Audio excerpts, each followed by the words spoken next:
why is it that Easter is just this big celebration and then it's almost like real life hits and some of that emotion goes away, that excitement goes away, and that energy goes away. And so I kind of wanted to talk about that a little bit this week and meet you in the middle of your week, and maybe you're kind of experiencing some of that friction of the joy of the resurrection, and yet we're back to normal and life just kind of hurts.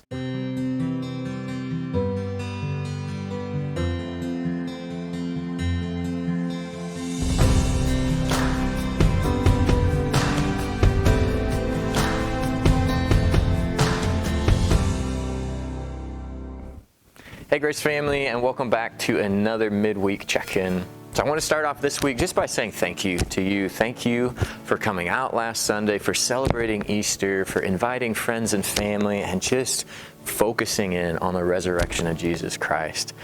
You know, I was thinking back on last week's midweek check-in, and kind of my challenge there was that every single day we have the opportunity to live within that living hope that the resurrection brings and that resurrection life. And you know, last Sunday is just so much fun. There's so much excitement and celebration and worship. There's just a different level of that Easter brings. And then we get kind of in the middle of the week, here's Wednesday, and it's changed. And so I found myself wondering, you know, why is it that Easter is just this big celebration and then it's almost like real life hits? And some of that emotion goes away, that excitement goes away, and that energy goes away. And so I kind of wanted to talk about that a little bit this week and meet you in the middle of your week, and maybe you're kind of experiencing some of that friction of the joy of the resurrection, and yet we're back to normal and life just kind of hurts. And so in thinking about that, why is that the case? It's not like after Easter Sunday that the good news has changed. You know, Jesus is still victorious over the grave and sin and death. The grave is still empty, but yet we kind of lose some of that excitement. And so I just wanted to challenge you with the idea. I think one reason why that may be is that our focal point has changed.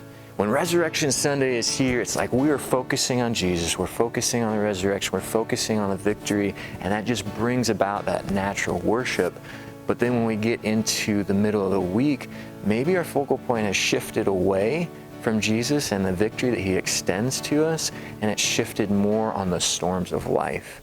And so when that happens, the excitement tends to go away, the celebration tends to go away, and what is natural worship kind of starts to be, okay, we're focusing on the storms, and I feel the pain and the fear and the worries start to creep back in. So if that's you, I've got a verse I just want to share with you and just kind of encouragement for us of how we can continue to live in resurrection life now and live in that living hope that we talked about in last week's midweek check-in. And so I think this is a verse I read just a few weeks ago for midweek check-in, but there's a whole section of scripture, and it's Colossians chapter 3, verses 1 through 17. I'm not going to read it all now. I'd challenge you to read this whole section, but it starts off by saying this. This is Colossians chapter 3. If then you have been raised with Christ, seek the things that are above, where Christ is seated at the right hand of God. Set your minds on things that are above, not on the things of this earth. And to just kind of drop down a little bit, verse 14 says this, it says, and above all these, put on love, which binds everything together in perfect harmony. Verse 16 starts, let the word of Christ dwell in you richly. Verse 17, whatever you do in word or deed, do it all for the glory of God. And so again, I just want to challenge you to read that section of scripture, but the one word I'm going to focus on for today is how it starts off. If then you have been raised with Christ, seek the things that are above. And I think the difference in those moments in life where we feel more of the effects of sin versus an Easter Sunday where we're just so focused on the resurrection and the victory is that our focal point has changed. And that focal point can remain through the mundane, the painful, the lost parts of life if we just choose to seek Him, to keep our eyes fixed on Him, to set our minds on things above, to focus on the resurrection of Jesus.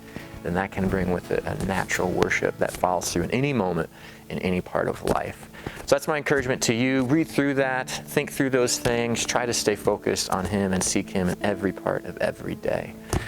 So looking ahead into this next Sunday, we are finishing up Speak Gospel Truth into Their Lives. So we're concluding that series, and we're going to be doing a review of the whole series and looking back on some of the things we've learned. So bring your binders, be ready for that. Maybe be ready to be involved in that a little bit more than usual. We might be praying through some of those things as a congregation too.